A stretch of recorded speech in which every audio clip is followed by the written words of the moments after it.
Hey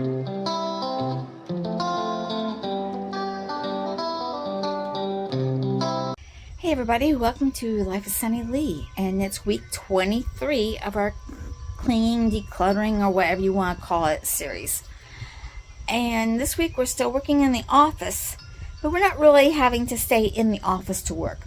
What we're doing is we're reducing emails, getting rid of those, taking care of the pictures, deleting any apps that we're not using, cleaning up the area where saved websites that you don't really need anymore, and getting rid of the spam and the trash and all that stuff on the computers. Basically, we're working on the computers, and then we're going to get rid of any extra cell phones that we find laying around, and we're also going to get rid of any old glasses that we have hanging around that we no longer need.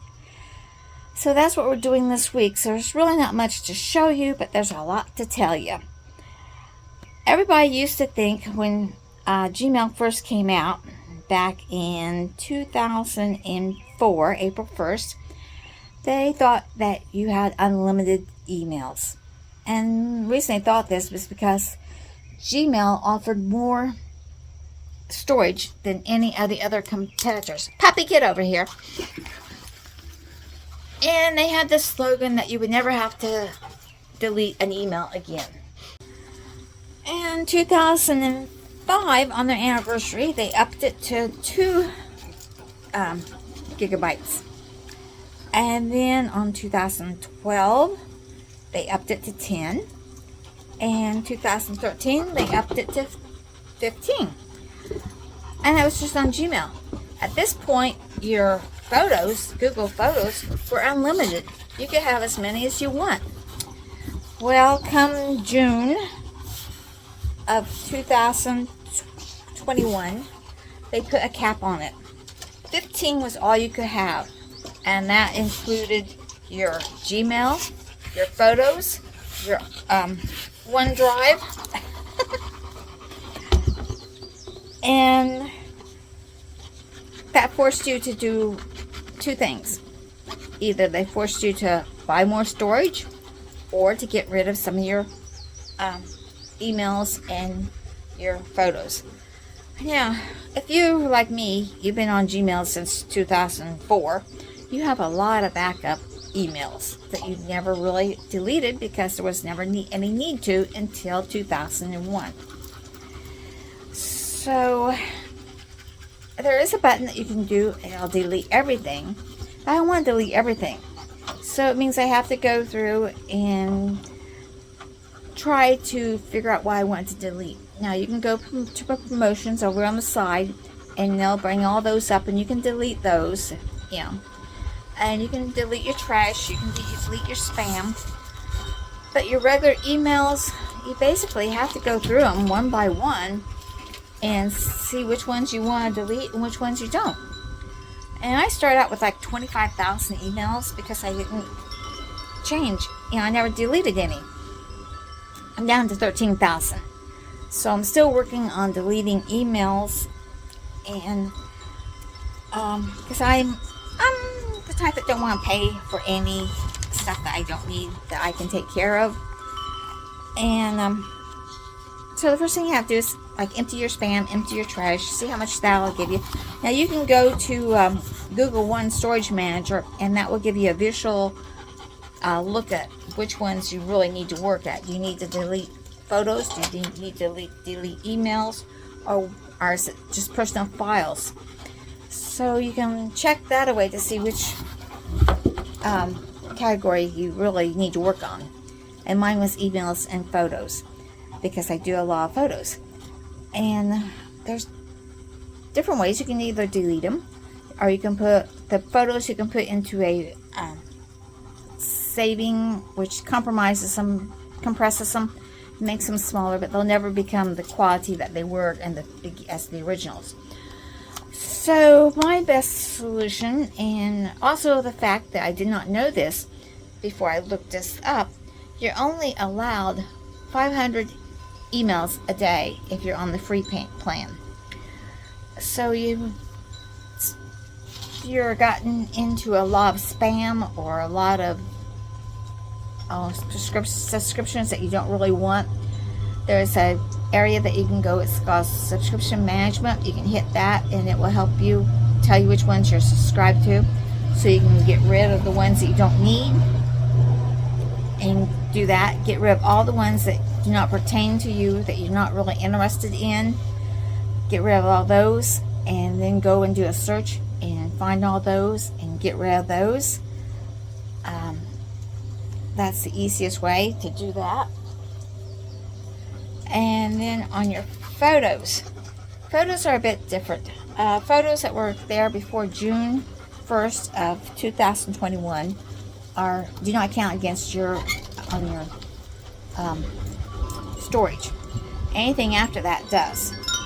So if you want, and I also did not know, if you leave your photos inactive for 2 years or more, or at least 2 years, and then anything more, they can come and delete all your photos. So if you really want to keep your photos for the long term, the best thing to do is put them on an external hard drive. And you can buy those at any of the big box stores, Amazon, and that's where I put my photos. I put them onto that extra hard drive, and they're easy to get to. You just plug it in and open it up like a memory. It's a memory card. It's a big memory card, and that's what I do with my photos. So I'm working on doing that, and then you have to delete them once you put them over, so that you free up the space. And then that should open up a lot of storage on your computer and on your phone. Same thing with your phone. Go through and get rid of any applications, any like games. If you kids play games on your phone, or you play games on your phone, and you don't play that particular game anymore, you've gone to another one, then get rid of it. It takes up space in your phone. Same thing with your photos. Put them over to a backup system, and then put that backup system, which will show up on your computer usually, put that into the hard drive, and then you can wipe out most of the pictures and only save the ones that you really, really want to save. Ones that you want to show off to your people. And that will free up a lot of space. Clean out your phone. Make sure it doesn't update when it's supposed to. And just keep everything running smoothly. Get rid of any old cell phones that are hanging around that you don't need. Make sure you reset those to factory reset before you get rid of them, because you don't want any of that information out in the public that's on your phone. And if you don't know how to reset it, go to a phone shop and ask them to reset it for you, and then you can get rid of it. You can donate it to different places that will take phones that they give to people that soldiers and stuff like that, and people who actually really need phones. So you can get rid of your cell phones, get rid of any old computers, laptops, and things that might still work but you don't use them very much. Get rid of those. Again, factory reset them. If you don't know how, take it to a computer spot and have them redo it, reset it for you, and then donate it to a good cause. So don't just set it on the curb with all your information on it. Get your information off of it before you donate it to anywhere. So that is what we're doing this week. We're working in the office, but like I said, you can work off your laptop anywhere. You can work off your phone. If you're going to clean out your phone, you can do that anytime. When you're riding with somebody, you can be cleaning out your phone. When you're waiting for the kids, you can be cleaning out your phone. Even with your laptop, you can take that with you and clean it out. Anything that doesn't have to go on the internet, unless you have a hotspot in your car, you can clean out while you're waiting for people to come or waiting on appointments and stuff. You can do a lot of work just when you're waiting on doing things. Okay, another thing that we need to do is set up a charging station in every room almost. Everything nowadays has to be charged. So I got a few different charging stations. This is the main one. I have one at my desk, one upstairs in the bedrooms, and just like I said, everything requires these charging stations anymore. So set up a few of those. So hopefully this will help clear up your computer problems and give you more space and allow you to be more creative on your computer and on your phone. And like, share, subscribe, and tune in next week to find out what room we're working on next, because we're out of the office now. So dream big, follow that dream, and I'll see you in the next video. Bye, everybody.